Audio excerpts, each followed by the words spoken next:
Namaste. So we're continuing with the first chapter. And of course, this being a work in the Vedic style, the first chapter sums up all the topics, at least the main themes of the work.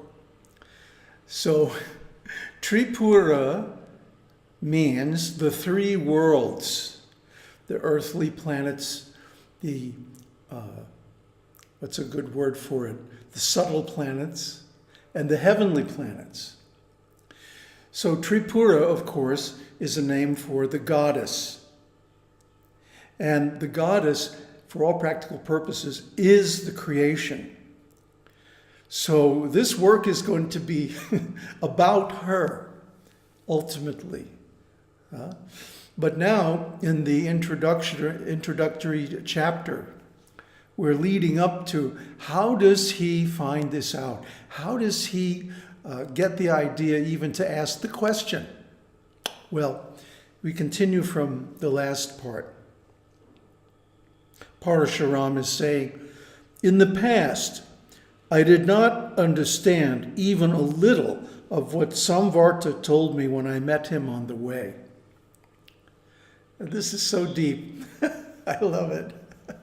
Samvarta, of course, is the spiritual master who told Parasurāma to seek out Dattatreya. And Dattatreya then instructed him.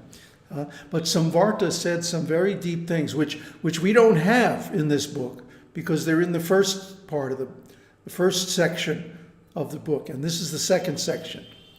But Samvarta is also the name of the cloud that reigns at the time of universal dissolution. So Samvarta is another name for Rudra, who destroys the universe at the end of the kalpa. You see, this is getting deep, right? In fact, I'm going to continue to riff on this. After you find and accept a spiritual master and take instruction from him, and then put that instruction into practice for a long time, in case of Parasurāma, 12 years, you will then think back and realize, oh my God, I didn't really understand anything properly of the instructions that I got from my spiritual master. Why? Because your consciousness has changed. Before, your consciousness was gross. You're trying to find a solution to your suffering. And then you perform the instructions of the spiritual master for an extended period of time, if you're a good disciple. If you're a bad disciple, you won't do it, and nothing will happen. But if you're a good disciple, you will transform your consciousness.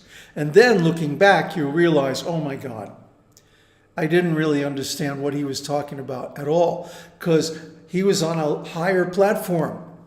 And I was on the lower platform, and I was taking what he was saying in a completely different way.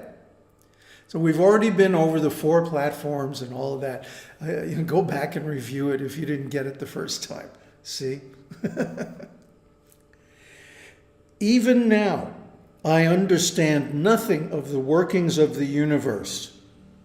Even after 12 years of worshiping the goddess, he still doesn't understand. Where does it rise from in all its grandeur? Where does it end? How does it exist? I find it to be altogether transient. But worldly happenings seem permanent. Why should that be? Such happenings seem, strangely enough, to be unconsidered. In other words, everybody experiences these things, but nobody talks about it. Isn't that strange? There are so many things like that. For example, the whole world and your body and mind and ego and memories and desires and everything disappears when you go to sleep at night. and then they reappear in the morning just like nothing had happened. Everybody experiences that, but nobody talks about it. Why? Because it falsifies our theory of an objectively existing universe. See, in science, when you make an experiment, first you have to have a theory. And then you design the theory to either confirm or falsify. You design the experiment to either confirm or falsify the theory. So if the experiment doesn't pan out, then your theory is trash. Go back to the drawing board, start all over again. So we have this theory that the world is always existing. But is it really? There's no way to prove it. As far as we're concerned, when we go to sleep at night, it disappears. It's gone. We can't find it. So that blows up that idea, doesn't it? See, this is a long-standing problem in philosophy, at least from the time of the ancient Greeks. Nobody has ever solved it because it's insoluble. The question itself is wrong. It's on a wrong basis. The question itself contains the assumption that the universe is objective and separate from ourselves. So we have to then redesign the experiment. We have to reconsider the question. We have to recast our hypothesis to include what we actually know, which is that the world disappears every night. That we actually know. That happens reliably again and again and again. We can prove that from our experience. So what kind of a theory explains what we actually see? That the world, although it appears real, is certainly transient, and everything in it has a beginning and an end. So what kind of world is that? What kind of existence do we live in? It's so strange. So he's asking these questions, and these are the questions. If you start asking these questions sincerely and don't just take, the first easily available or socially acceptable answer, but really go into it, that's where the path starts. How strange. They are on a par with the blind man led by the blind. In other words, everybody just accepts the social consensus and they don't really look into these things. My own case furnishes an example in point. I do not even remember what happened in my childhood. I was different in my youth, again different in my manhood, still more so now. And in this way, my life is constantly changing. Why, having gained one purpose, does man look for another? Therefore, what the man is always after should be esteemed the only real purpose, be it the gaining of pleasure or the removal of pain.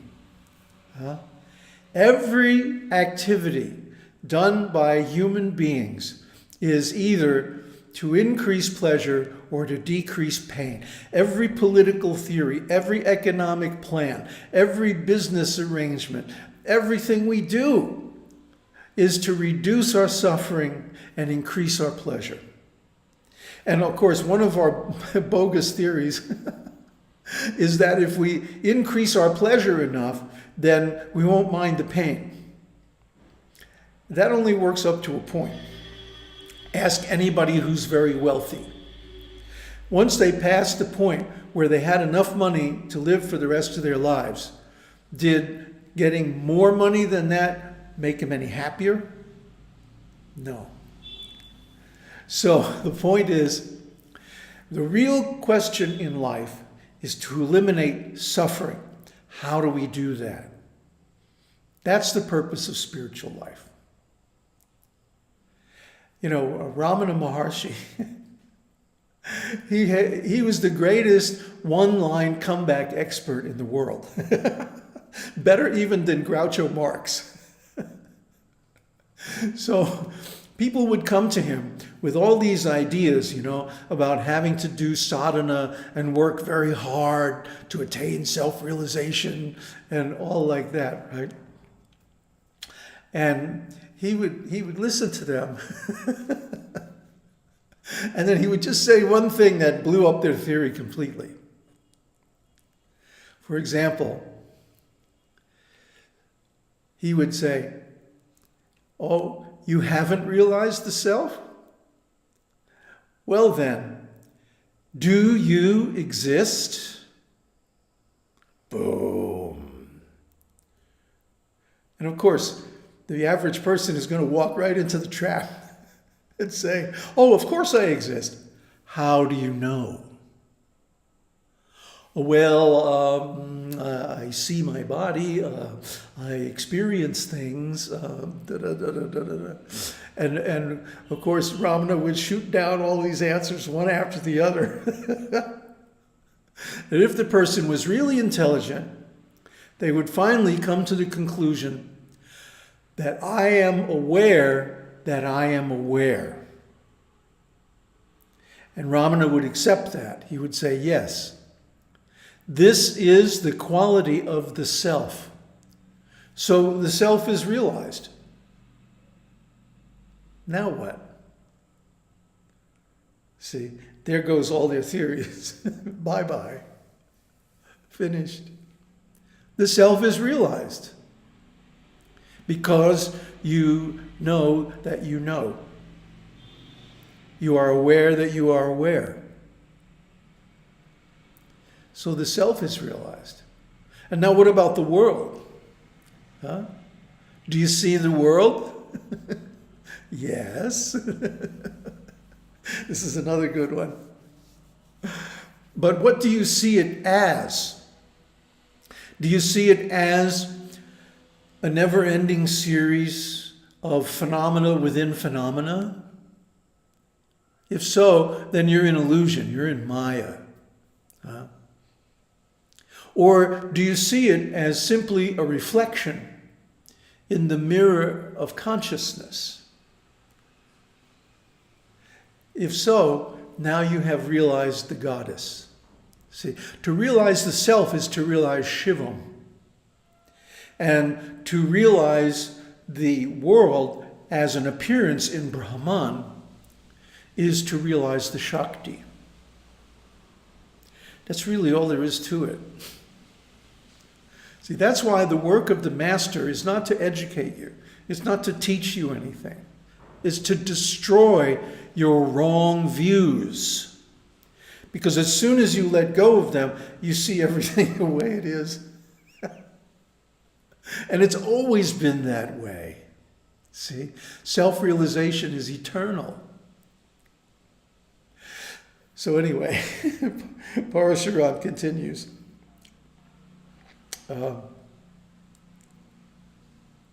Okay, so the only real purpose is either the gaining of pleasure or the removal of pain. There can be neither so long as the incentive to effort lasts. Why? The feeling of a need to work in order to gain happiness, being the index of misery, is the misery of miseries.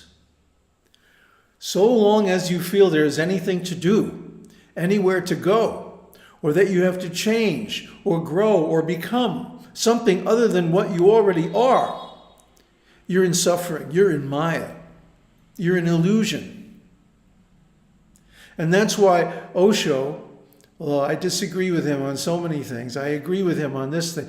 He called nirvana, self-realization, enlightenment, the last nightmare. And we see in Tiruvannamalai every year, it's starting already, thousands of Western tourists come seeking looking, searching, going from satsang to master, to teacher, getting cheated every time. Because these guys say, oh yes, I have something to teach you. Oh, it's very important. Just give money. Giving money. They don't get it. Because they haven't studied deeply and they haven't done the sadhana that reveals the actual truths. They don't really follow the instructions of the guru, and so they don't get the result. So, the need to work in order to gain happiness is the index of misery. The more I think I need to work, it means the more miserable I am. So this need to work is the misery of miseries. It's the root of all miseries. The need to change or grow or become something. How can there be pleasure or removal of pain so long as it continues?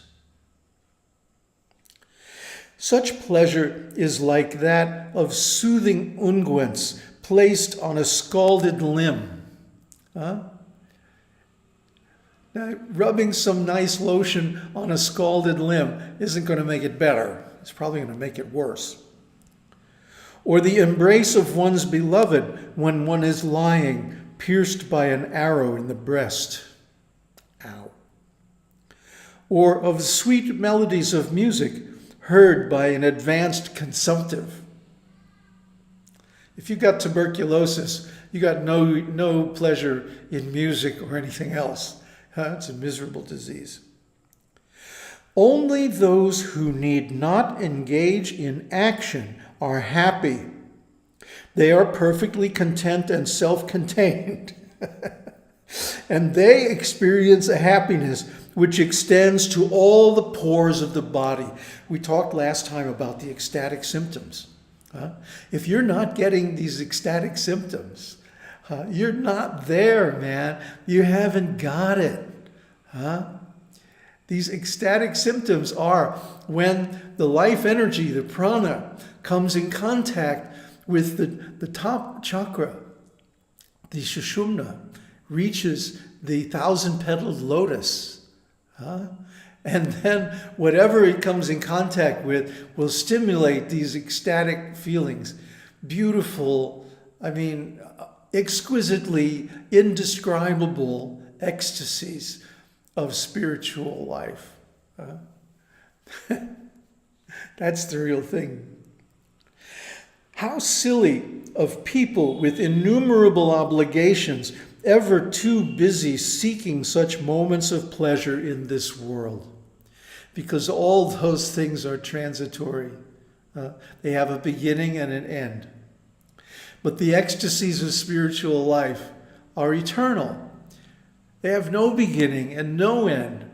They never change. They're always there. But we have to enter into that world. We have to connect with that world by realizing ourself and also realizing the goddess, the Shakti. Each of them, having gained his end, feels happy and considers himself blessed as if he had reached the goal of life. I too have been unwittingly imitating them, like a blind man following the blind. In other words, he got caught in the last nightmare, doing all this intense sadhana and complicated pujas for 12 years up in the middle of nowhere. And he never, even though he was happy, he never really experienced ultimate self-realization. Enough of this folly. I will at once return to that ocean of mercy, my master. Learning from him what is to be known, I will cross the ocean of doubts after boarding the boat of his teachings. It's beautiful.